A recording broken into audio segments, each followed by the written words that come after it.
Uma boa noite a todos. Nós vamos dar início ao estudo do direito internacional privado, que é um dos ramos que mais tem evoluído nas últimas décadas por conta do fenômeno que sociologicamente se denomina globalização.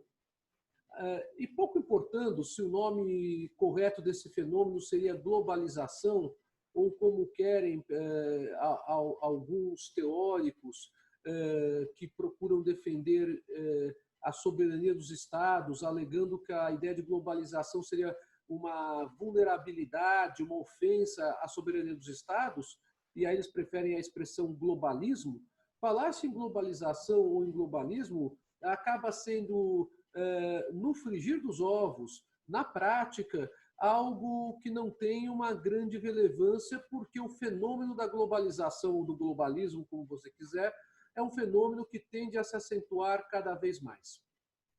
Sem sombra de dúvidas, o direito internacional privado ele acaba se constituindo em um dos ramos do direito que mais evoluiu cientificamente e também na quantidade de relações jurídicas. E há muito ainda para prosseguir nesse ramo.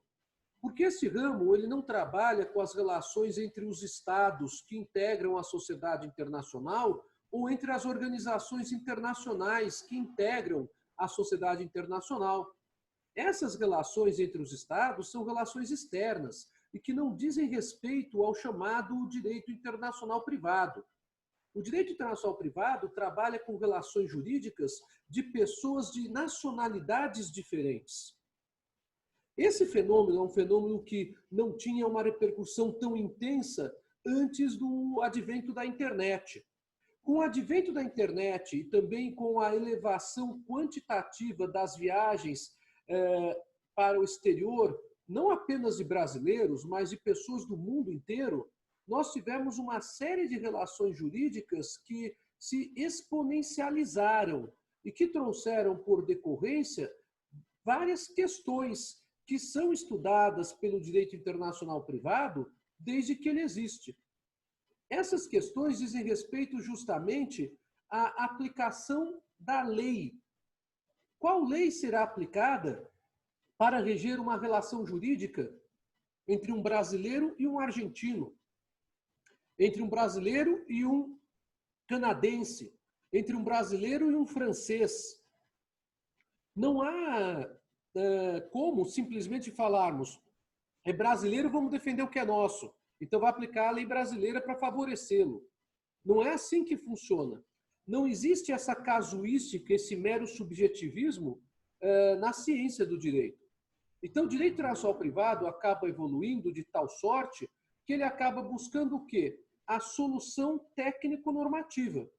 Eu falei sobre isso para vocês no início do nosso curso, no início deste semestre, quando diferenciei direito internacional público, direito internacional privado e ainda falei do direito comparado.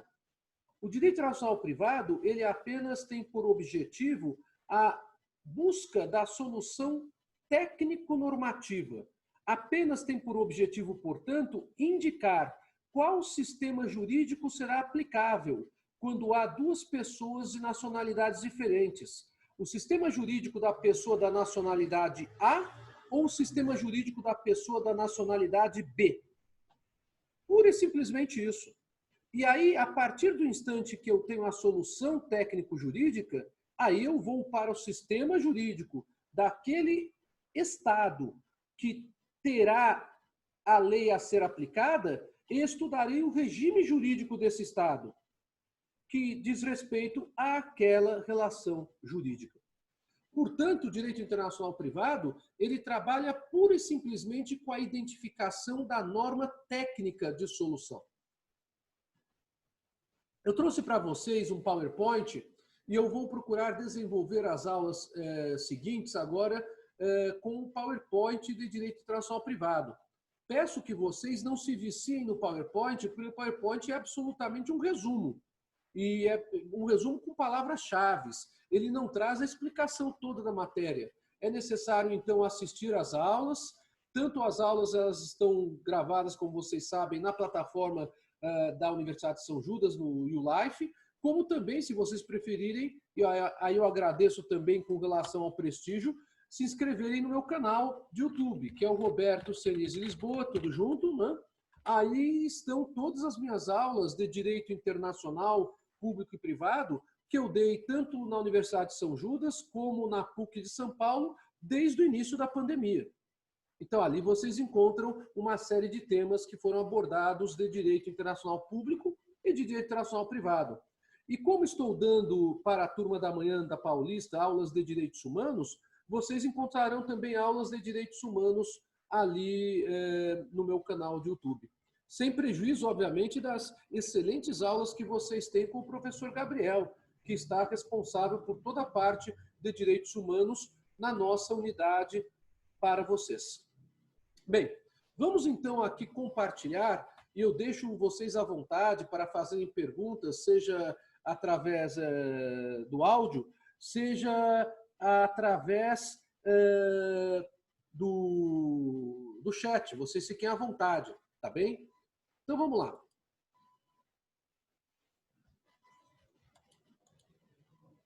Direito Internacional Privado, a última parte da nossa unidade avaliativa. Quando trabalhamos com o direito internacional privado, nós trabalhamos então com o quê? Com a identificação da norma a ser aplicável. É a norma do Estado da pessoa de nacionalidade A ou é a norma do Estado da pessoa de nacionalidade B? Eu só falo então em direito internacional privado quando eu tenho relações jurídicas entre pessoas de nacionalidades diferentes.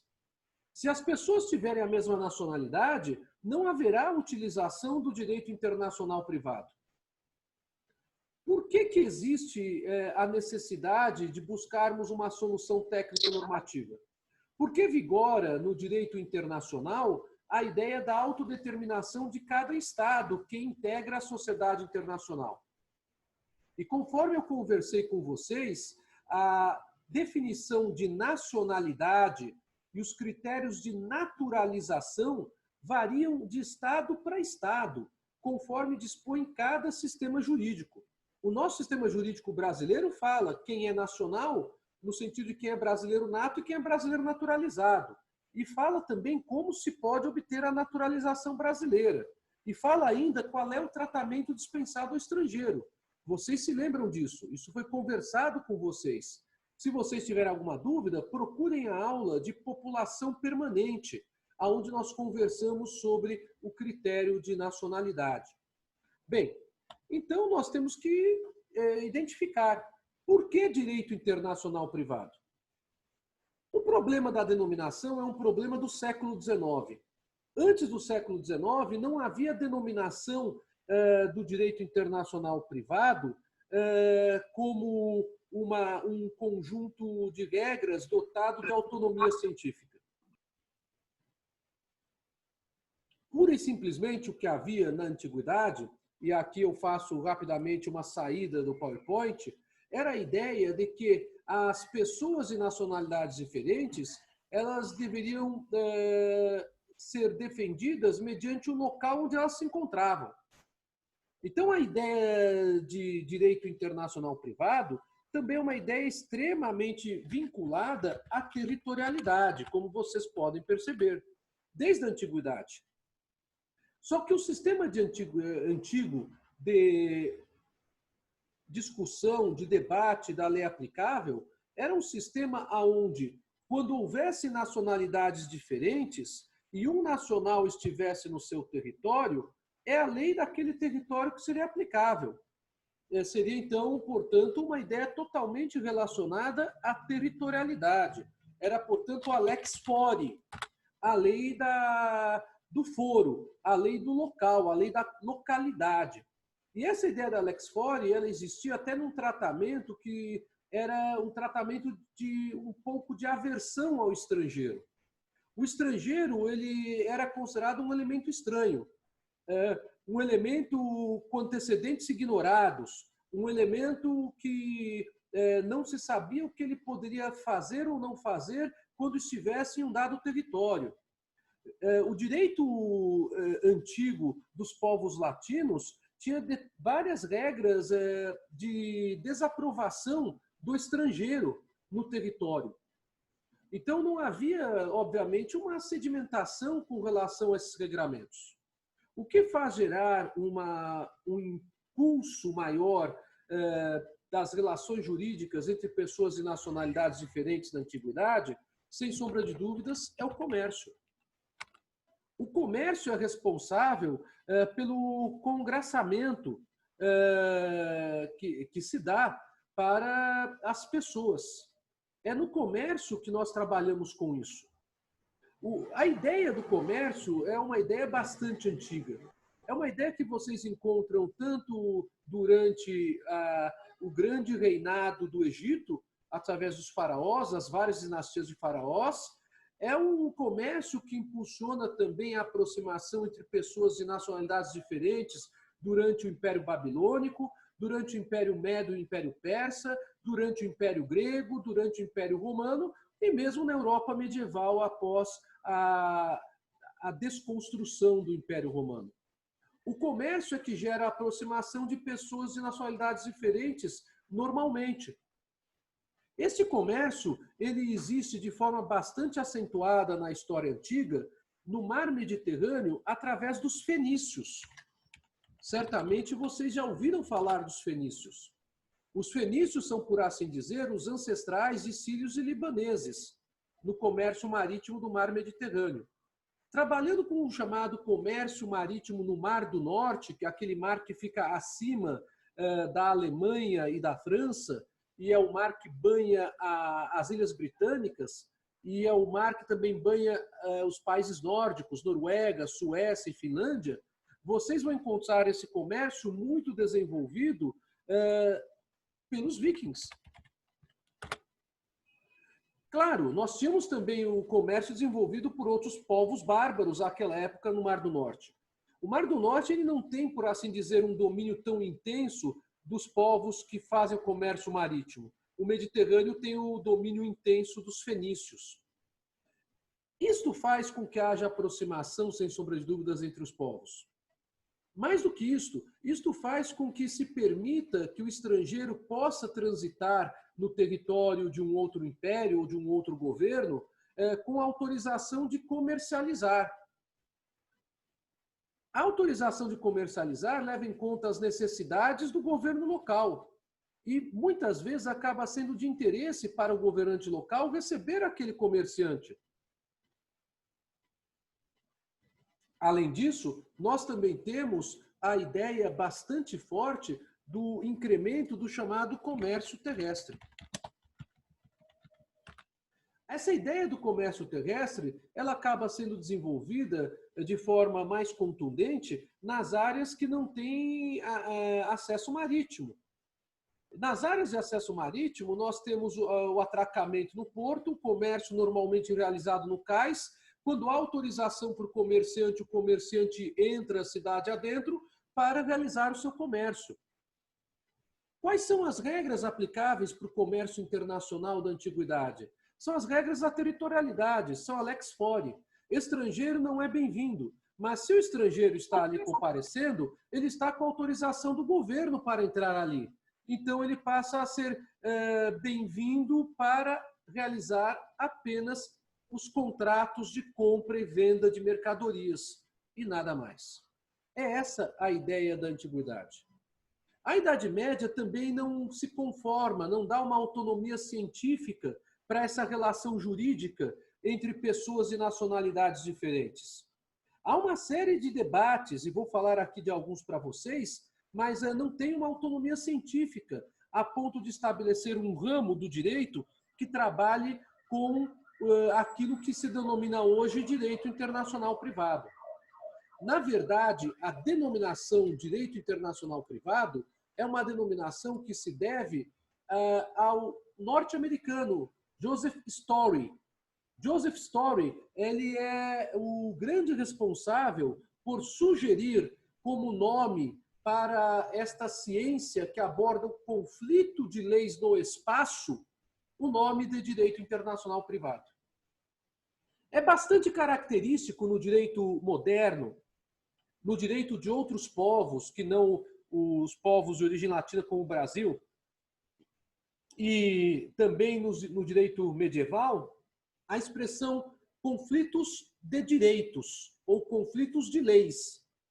Essa expressão conflict of laws é uma expressão do direito anglo-saxônico, justamente aonde se debate qual lei seria aplicável, a da pessoa de nacionalidade A ou a da pessoa da nacionalidade B.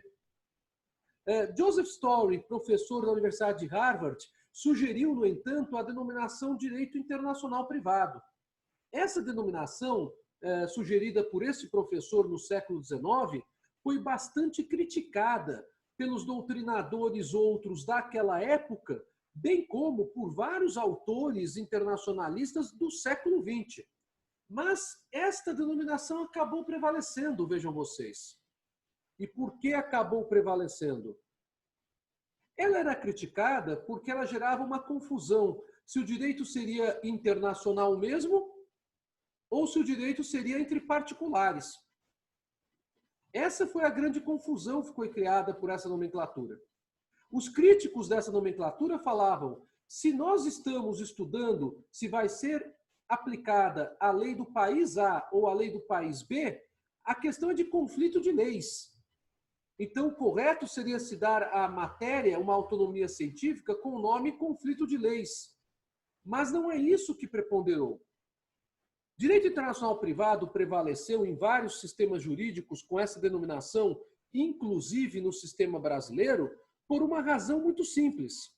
Porque, na verdade, estamos trabalhando com pessoas que podem se socorrer dos estatutos jurídicos, dos sistemas jurídicos dos seus respectivos países.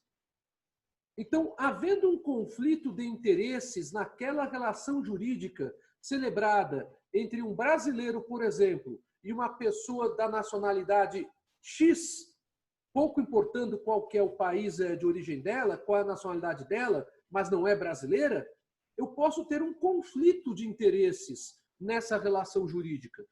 E havendo um conflito de interesses nessa relação jurídica, qual lei deverá ser utilizada? A lei do brasileiro ou a lei daquela pessoa que é da nacionalidade correspondente ao Estado X? É esta que é a questão. Por isso a ideia é direito internacional, porque as pessoas são de nacionalidades diferentes e os critérios de nacionalidade são regidos por sistemas jurídicos de estados diferentes nessa situação. E privado, porque é o direito internacional que diz respeito a relações entre os particulares, não diz respeito às relações entre os estados na sociedade internacional. Essa denominação, então, acabou prevalecendo, e é por isso que se fala em direito internacional privado. Aí vem um ponto muito importante. Direito internacional privado não é apenas direito internacional civil ou direito internacional empresarial. Essa nomenclatura, direito internacional privado, leva muita gente a uma confusão terminológica aqui no Brasil. Inclusive pessoas que nunca estudaram direito internacional privado com mais atenção. A ideia de que, por ser direito internacional privado, estaremos diante de um ramo do direito privado. Isto não é verdade. Vamos usar uma linguagem bem atual? Isto é fake. Está aqui uma fake news jurídica. Direito internacional privado não é ramo do direito privado. Direito internacional privado é ramo do direito internacional. Este ponto tem que ficar muito claro. Não estou falando do direito civil apenas de um Estado. Estou falando da discussão, da solução técnica normativa que darei quando há um conflito espacial de normas do Estado Brasil, para nós brasileiros, e do Estado X. Isso significa que não é ramo do direito privado, é ramo do direito internacional. Porque eu tenho que trabalhar com o que diz a lei brasileira, tenho que trabalhar com o que diz a lei do outro Estado para identificar qual que é a solução técnico-normativa. Então, nós não temos um simples ramo de direito privado. Então, é fake falar-se que direito internacional privado é ramo do direito privado. Direito internacional privado é ramo do direito internacional. Outra questão bastante importante. O direito internacional privado, ele não apenas trabalha com conflitos de leis civis e de leis empresariais. Ele trabalha com qualquer conflito espacial de normas por causa da nacionalidade diferente das pessoas. Isso quer dizer que nós temos um direito internacional privado que se desmembra em várias facetas. O direito internacional privado civil, o direito internacional privado empresarial, o direito internacional privado processual. Mas, Senise, processo não é ramo do direito privado. Mas eu não estou falando que é ramo do direito privado. Eu estou falando do processo internacional. Perceberam a diferença? Ah, tem normas do processo internacional? Tem, claro. Eu tenho um caso entre um brasileiro e um espanhol. Eu tenho que fixar quem é o juiz competente. Vai ser o juiz brasileiro ou vai ser o juiz espanhol? Então, aí fala-se em processo internacional. Tem a questão do direito internacional privado trabalhista. O direito internacional privado ambiental. O direito internacional privado do consumidor. O direito internacional privado penal.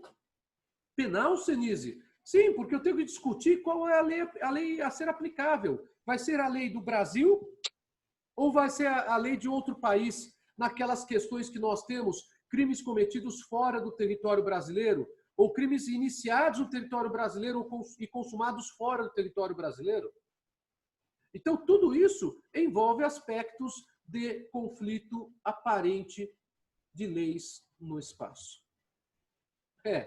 Como vocês podem perceber, então, nós temos uma gama de situações para discutirmos no direito internacional privado.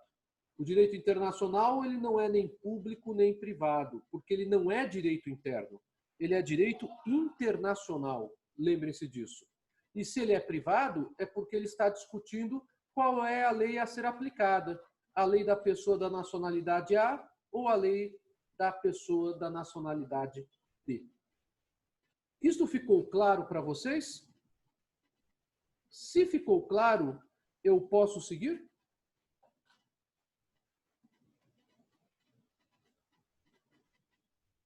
Há uma pergunta aqui da Bruna.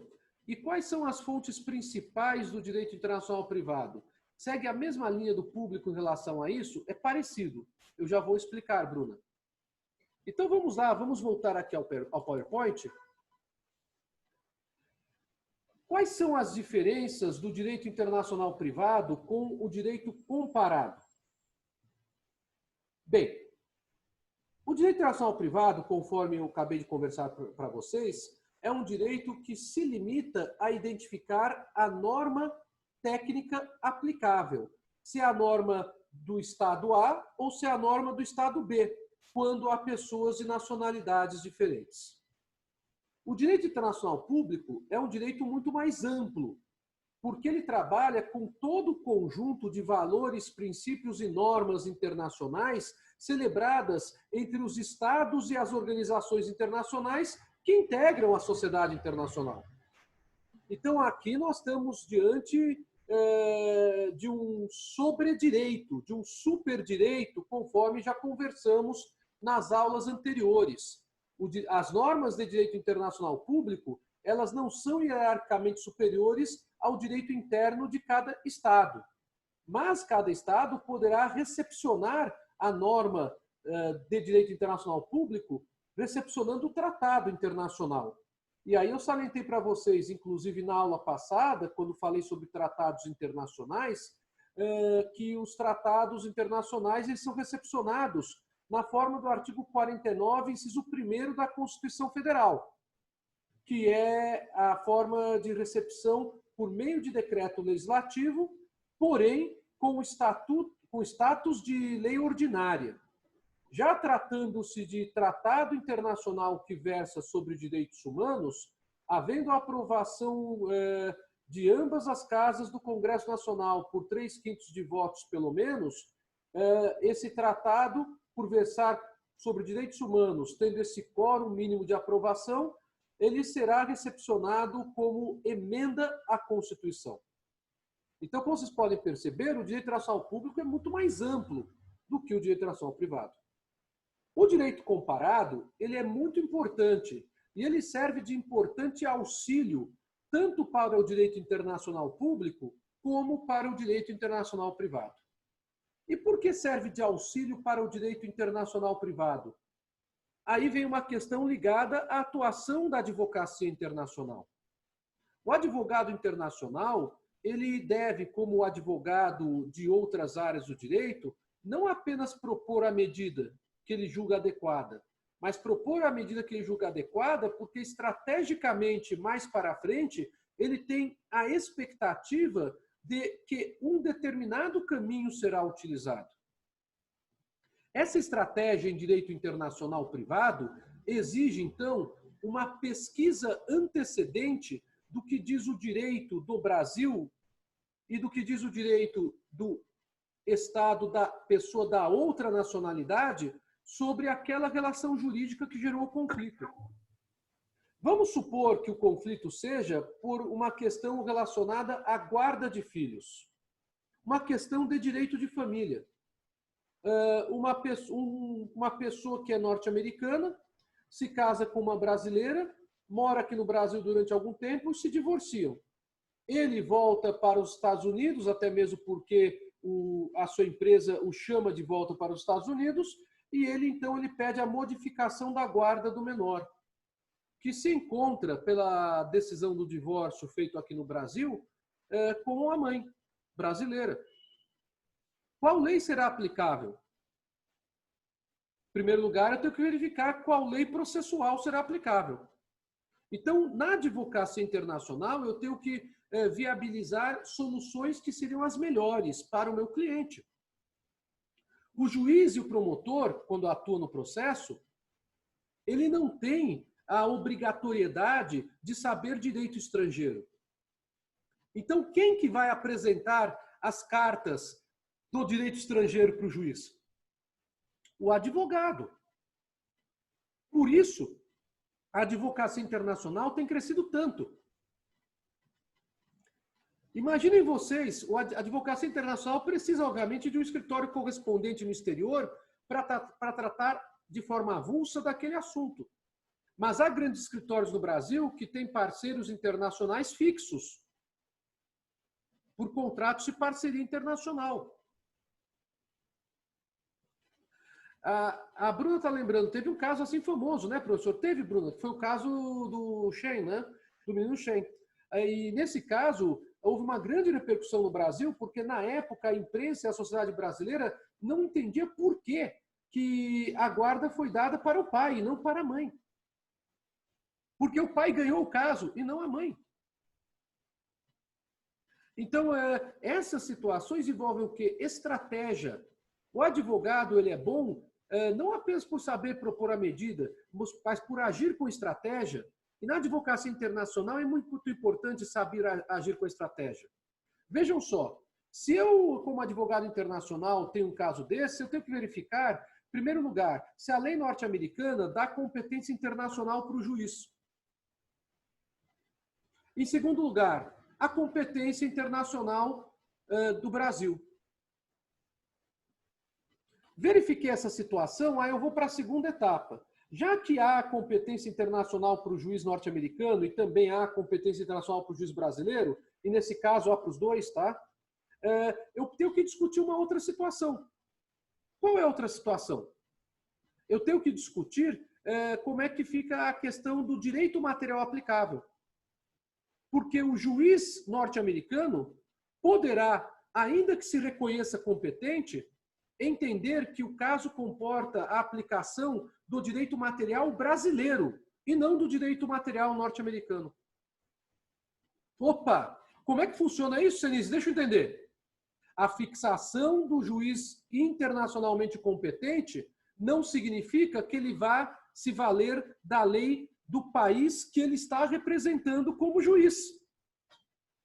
O direito internacional privado possibilita, então, o conflito interespacial não apenas de normas processuais, qual é o juízo competente, mas também das normas de direito material.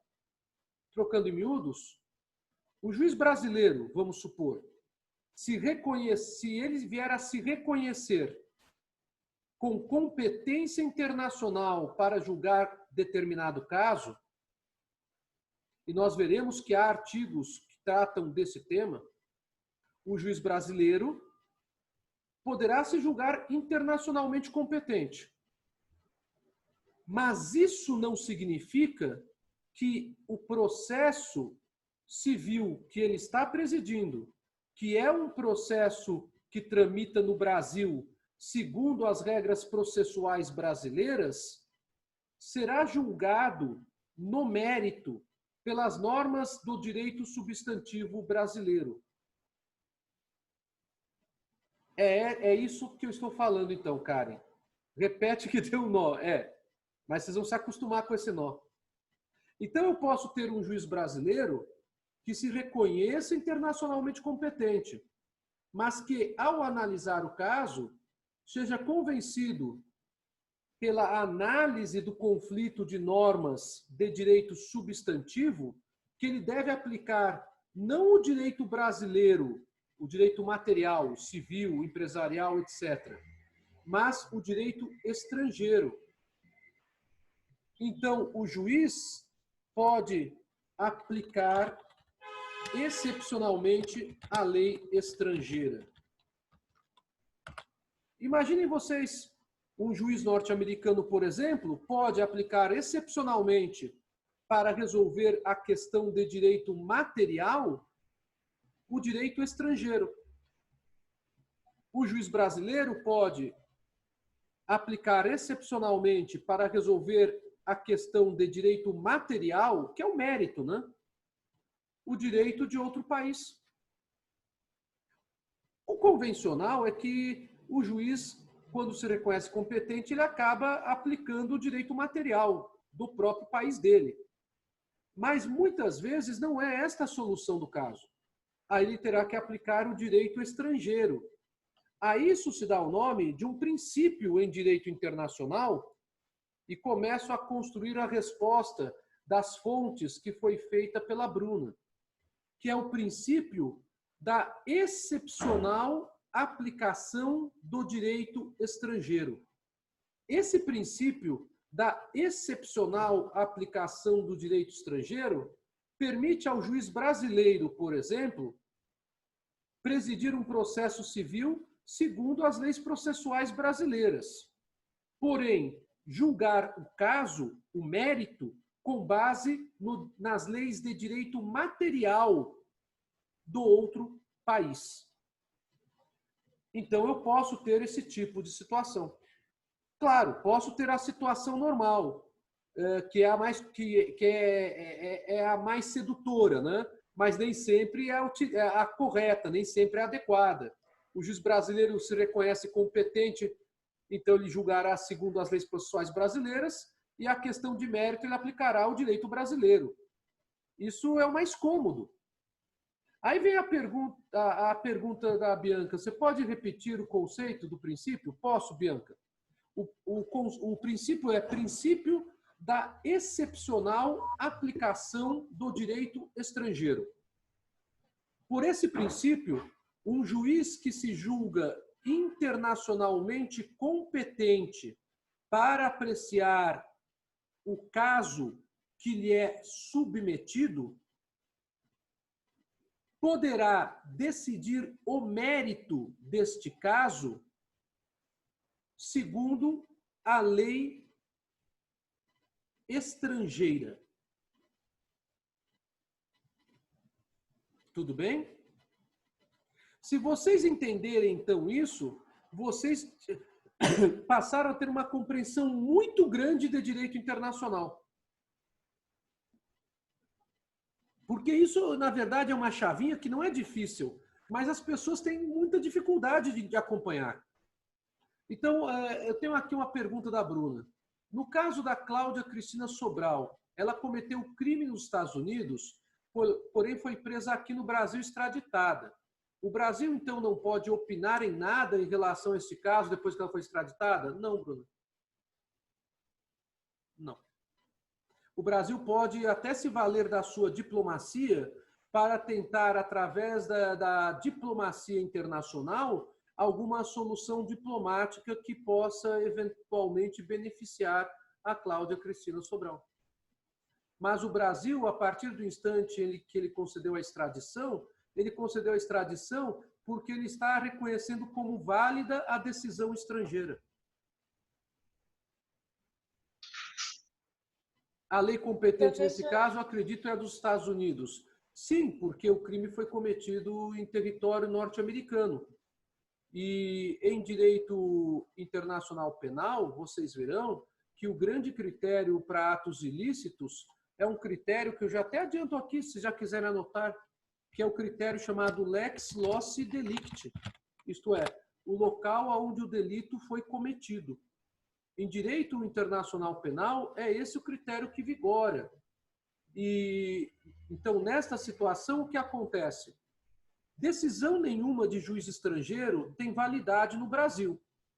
E decisão nenhuma de juiz brasileiro tem validade em outro país, a menos que essa decisão seja homologada, no nosso caso, pelo Brasil. O Brasil faz isso tratando-se de homologação de sentença estrangeira em geral pelo STJ, é o que diz a Constituição. Mas extradição é o Supremo Tribunal Federal quem analisa. Já em outros países, depende do que diz a Constituição de cada país. Então, a decisão do juiz norte-americano não vale no Brasil enquanto o Brasil não homologá-la. E a decisão do juiz brasileiro não vale em outro país enquanto o judiciário do outro país não homologá-la. Alguém está no áudio, pode falar. Oi, professor, tudo bem? É a Lahana. Tudo bem, Lahana, e você? Tô bem. Professor, eu fiquei com uma dúvida. O senhor falou que, no caso da Cláudia, por exemplo, o senhor disse que o Brasil não poderia opinar, né? Mas ele tem o direito. Apenas diplomaticamente. Porque sim, o Brasil ele já analisou a questão quanto ao preenchimento da formalidade legal para a concessão da extradição. E o Brasil concedeu a extradição. Certo, mas quando o Brasil ele concede a extradição, ele tem o direito de acompanhar aquele caso e também aquele caso não pode ser julgado com penas que não existam no Brasil, tipo pena de morte, etc. Não. É isso, não é? Não é isso, infelizmente. Lahana, é parcialmente isto. O Brasil ele pode acompanhar o caso, mas o que irá acontecer? Vamos supor, isso aconteceu alguns anos atrás, eu não me lembro de um brasileiro que foi condenado à pena de morte em um país do Sudeste Asiático. Tá? O Brasil ele não tem a pena de morte. O artigo 5º da nossa Constituição proíbe a aplicação da pena de morte. A pena de morte no Brasil só pode ser adotada no caso de guerra declarada, nos termos do artigo 84 da nossa Constituição. Então, o que acontece? Por não ter a pena de morte, o Brasil fica em uma situação bastante complicada. O que a diplomacia brasileira faz nesse tipo de situação? Ela procura negociar com o Estado que promoverá a execução da pena, primeiramente, pedindo que a execução da pena seja feita no Brasil. Como a pena de morte não é admitida no Brasil, o que nós teremos seria, então, e a diplomacia brasileira informaria isso na negociação, porque isso tem que constar dos termos de negociação, informaria sobre o cumprimento de pena que nós temos aqui, que no máximo é de 30 anos. Né? Claro que isso dificilmente levaria o outro Estado a aceitar esse tipo de posição. Mas eu posso ter, então, o quê? A defesa diplomática da situação daquela pessoa. Isso eu posso ter. O que não pode acontecer é o Brasil procurar tomar alguma medida que seja contrária a esta questão, uma vez já concedida a extradição. Porque, concedida a extradição, entende-se que foram preenchidos os pressupostos legais para que a pessoa seja processada, julgada e se sujeite à execução criminal num outro país.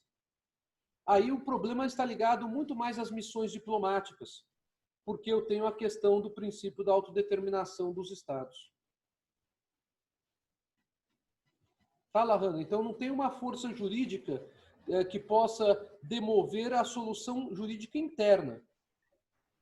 Eu entendi. O Brasil pode eventualmente fazer uma reclamação contra isso, vamos supor, nesse exemplo do caso, eu não me lembro se foi na Indonésia, onde foi, pode fazer uma reclamação sobre isso na Corte Internacional de Justiça? Pode.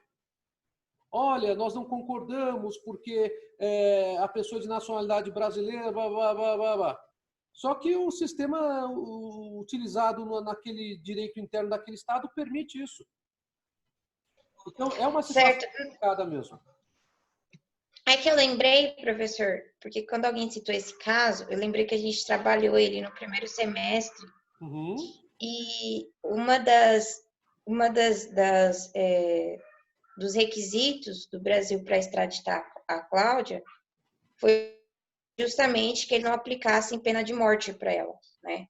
E foi acatado, né? Esse requisito, né? E aí eu fiquei nessa dúvida. Mas aí, se houve esse requisito nesse tipo de caso, é porque houve o quê? Um trabalho conjunto do Ministério das Relações Exteriores brasileira com o Supremo Tribunal Federal para que o Ministério de Relações Exteriores norte-americano concordasse com essa situação. Porque se esse trabalho não foi feito, não existe qualquer obrigatoriedade dos Estados Unidos em acolher isso. Você percebe? Então, não adianta simplesmente eu colocar, mas existe, a extradição será concedida desde que não se coloque a pena de morte como uma pena. Isso tem que ser negociado. A isso que você está falando, dá-se um nome, se chama cooperação jurídica internacional. Tá? Eu tenho uma videoaula especificamente sobre esse tema, porque eu dei essa aula no semestre passado na PUC de São Paulo. Se vocês quiserem procurar no meu canal do YouTube, vocês vão encontrar essa videoaula, onde eu explico como é que funciona a cooperação jurídica internacional. Se eu não tiver cooperação jurídica internacional, e se o Ministério das Relações Exteriores pura e simplesmente se limitar a dar o seu parecer para o Supremo analisar a situação, o Supremo analisando a situação, ainda que ele coloque que tem que haver esse tipo de condição, mas sem ter essa conversa com os Estados Unidos, isso poderá não ter validade nenhuma. Você entendeu qual é o problema? Certo, eu entendi sim, professora. Obrigada. Nada. É muito importante isso que a Hanna está colocando. Porque eu não posso, percebam vocês, eu não posso, como Estado juiz Brasil, delimitar a atuação de um outro Estado juiz. Porque cada Estado tem a autodeterminação, que é um princípio geral de direito internacional público. Então, o que eu preciso fazer? Eu preciso, então, estabelecer como se daria a extradição, que foi justamente o objeto aí do que a Hanna colocou. A Bruna está colocando aqui. Por que, então, o STF impôs que só extraditaria se eles concordassem não aplicar a ela nenhuma pena não existente no Brasil, com a prisão perpétua, por exemplo? Porque isso acabou sendo objeto de uma negociação, Bruna, entre o Supremo, Ministério das Relações Exteriores do Brasil e o Ministério das Relações Exteriores dos Estados Unidos. Se não houvesse essa negociação prévia, ainda que o Supremo colocasse isso, as decisões do Supremo Tribunal Federal Brasileiro, por mais importante que seja o Supremo Tribunal Federal Brasileiro para nós brasileiros, não tem validade no direito norte-americano. Pura e simplesmente por isso. A Suprema Corte norte-americana não é obrigada a aceitar a decisão da Suprema Corte brasileira e nem vice-versa, né, diga-se de passagem. Então, essa questão ela passa necessariamente pela cooperação jurídica internacional. E aí a atuação do Ministério das Relações Exteriores é importantíssima, ainda mais estando afinada com o Supremo Tribunal Federal, quando há determinadas condições para se proceder, por exemplo, à extradição. E quando o crime é cometido em redes sociais, a Jamile está perguntando, Jamile, aí nós estamos diante do objeto da matéria, que a gente vai estudar nessas próximas semanas, né? Então, aí a questão ela é muito mais complicada, mas eu vou falar sobre isso porque primeiro eu tenho que estabelecer qual é a lei processual penal aplicável. É a primeira coisa, né? E, em segundo lugar, estabelecer qual é a lei penal aplicável, já que está falando de crime. Vocês percebem? Então, como é que funciona? Como é que funciona na prática é o seguinte. Em primeiro lugar, quem é o juiz competente? Segundo lugar, qual é a norma de direito material a ser utilizada? É essa que é a questão, na verdade, na prática, como funciona. E a advocacia internacional tem que se antecipar àquelas questões que serão eventualmente discutidas, debatidas no judiciário para verificar o que seria mais vantajoso para o cliente. A Bruna, foi só uma recomendação? No caso concreto, não foi só uma recomendação, Bruna, como eu expliquei para a Lahana, é que você deve ter escrito a pergunta antes. No caso concreto, houve uma negociação entre o Ministério das Relações Exteriores do Brasil e o Ministério das Relações Exteriores dos Estados Unidos. A Camila, como houve os brasileiros que tiveram decretado pena de morte pelo crime de tráfico na Indonésia? Exatamente, Camila. É a mesma situação. A Pietra, eu tenho uma dúvida. Pode falar, Pietra. Pois não? Professor, boa noite. Boa noite. Essa negociação que vai ser feita, o embasamento dela, então, o que a gente pode negociar é de acordo com a nossa lei, certo? Falando do Brasil, se o Brasil estiver no polo, vamos dizer assim. Então, eu vou negociar aquilo de acordo com a nossa lei. Sim, sim. Porque, Tá. na verdade, o que vai ser demonstrado é que o sistema jurídico brasileiro tem determinados limites que são diferentes do sistema jurídico do outro estado. Exatamente. Entendi. Obrigada, professor. Nada. A Bruna está perguntando. Opa, mais uma pessoa no áudio, pois não? Tudo bem? Tudo bem, Camila? Como é que você está? Joia. Professor, no caso igual da Indonésia, se houvesse um tratado entre o Brasil e a Indonésia, mesmo que as pessoas cometeram um crime lá de tráfico, que é considerado como pena de morte, se houvesse um tratado, era obrigado a extraditar essas pessoas para o Brasil e eles cumpriram a pena aqui? Então, havendo um tratado, as partes elas têm que cumpri-lo. Então, se houvesse um acordo bilateral à época entre Brasil e Indonésia, a Indonésia teria a obrigação de liberar essas pessoas, ainda que condenadas, para que o cumprimento da pena se realizasse em território brasileiro, segundo as leis de execução penal do Brasil. E, é claro, o Brasil prestaria contas desse cumprimento da pena, tá? Em virtude do princípio da reciprocidade que os tratados internacionais trazem. Ok, obrigada. Nada. A Bruna está colocando, mesmo que os Estados Unidos eventualmente condenem ela à pena de morte, ele não vai sofrer nenhum tipo de sanção internacional? Bruna, em primeiro lugar, como a missão diplomática brasileira conversou com a missão diplomática norte-americana para essa extradição específica, neste caso, os Estados Unidos eles cumprirão aquilo que se comprometeram com o Brasil. E é por isso que o Supremo Tribunal acabou estabelecendo essa condicionante na decisão também, porque já houve uma postura diplomática entre os dois países. Então, os Estados Unidos ele cumprirá, nesse caso, aquilo que foi fruto de cooperação jurídica internacional com o Brasil. Tá? Agora, vamos supor, se em tese os Estados Unidos não cumprissem com isso, aí o Brasil poderia reclamar perante a Corte Internacional de Justiça, por exemplo, sobre a responsabilidade internacional dos Estados Unidos no caso, né? E aí nós estudamos sobre os efeitos da responsabilidade internacional com sanções econômicas, tributárias, comerciais, pagamento de indenização civil e outras situações que nós vimos no estudo da responsabilidade internacional. A Pedro está perguntando, faz sentido, né, Bruna? Percebem vocês como a matéria começa a encaixar como se fosse um quebra-cabeça? Na verdade, é isso que acaba acontecendo. A Pedro está aqui colocando, cabe recurso em processo internacional? Em processo internacional de direito internacional privado, Petra, cabe. O recurso, no caso, se dá de acordo com a lei processual que é aplicável para aquele caso, e segundo as regras de cada país. Então, vamos supor, se o juiz brasileiro é o competente, ele é juiz de primeiro grau, e a matéria é uma matéria de direito de família, caberá recurso para o Tribunal de Justiça, e do Tribunal de Justiça para o STJ, obedecendo o sistema processual de cada país. Tá bem?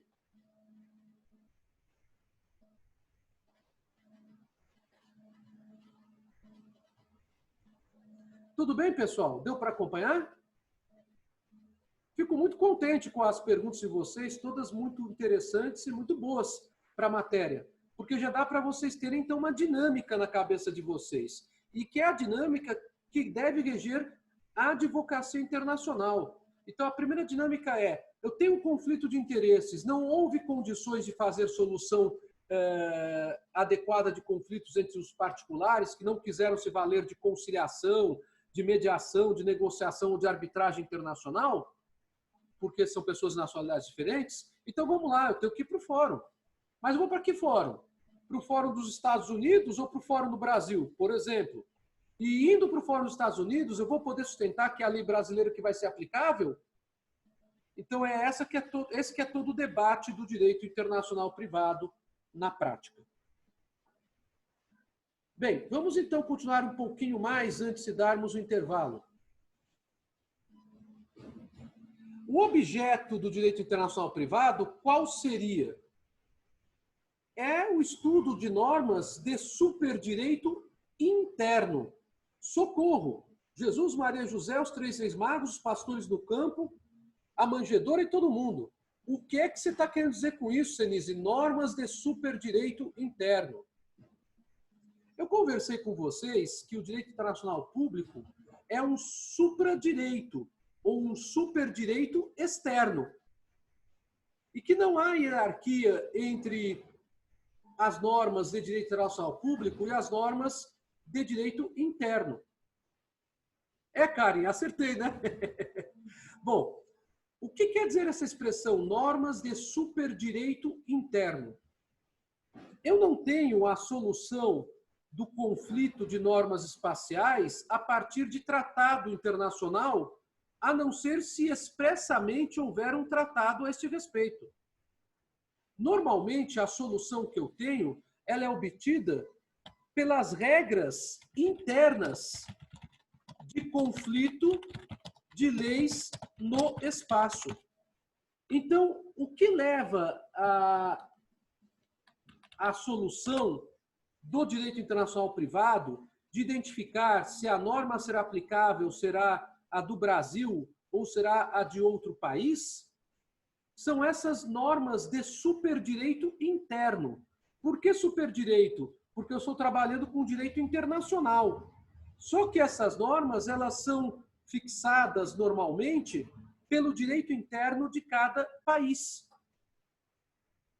Houve uma tentativa frustrada na sociedade internacional, na primeira metade do século XX, de fazer um código internacional de normas de conflitos de leis no espaço.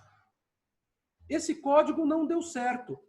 Esse código se chama Código Bustamante.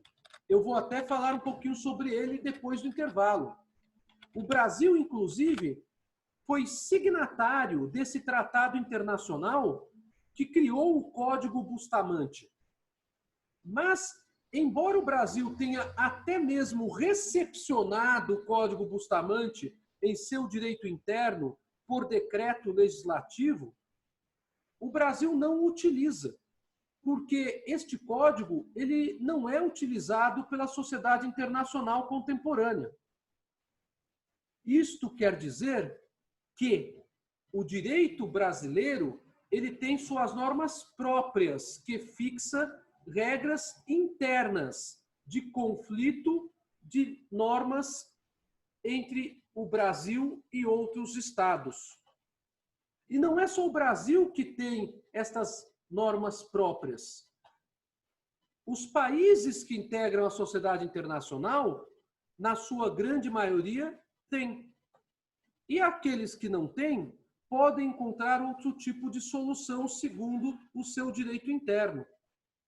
A Karen está perguntando, seria um código de normas? Seria um código de normas. O Código Bustamante tem mais de 400 normas diferentes, dispostas em mais de 90 cláusulas do Tratado Internacional, e que não entrou em vigor do ponto de vista material, embora ele tivesse sido assinado por vários países e tivesse o Brasil internalizado na forma de decreto, Karen. Então, o Código Bustamante é uma norma internacional que tem sua importância histórica, mas não é uma norma internacional adotada pela sociedade internacional. Quais são as normas que o Brasil tem, que são normas que estabelecem essas regras internas de conflitos de lei no espaço? Fundamentalmente, são as seguintes: a Lei de Introdução às Normas do Direito Brasileiro, a partir do artigo 7º. Artigo 7º e seguintes. O Código de Processo Civil Brasileiro, que fixa normas de processo internacional em matéria processual civil. Podemos extrair essas normas também da CLT, há um dispositivo ali na CLT que fala de processo internacional do trabalho. Podemos extrair essas normas do Código de Processo Penal brasileiro. Há um dispositivo ali no Código de Processo Penal que trabalha com processo penal internacional, né? Então, esse conjunto de normas constitui o conjunto mais importante de normas que o Brasil tem para fixar as regras internas de conflito de leis no espaço.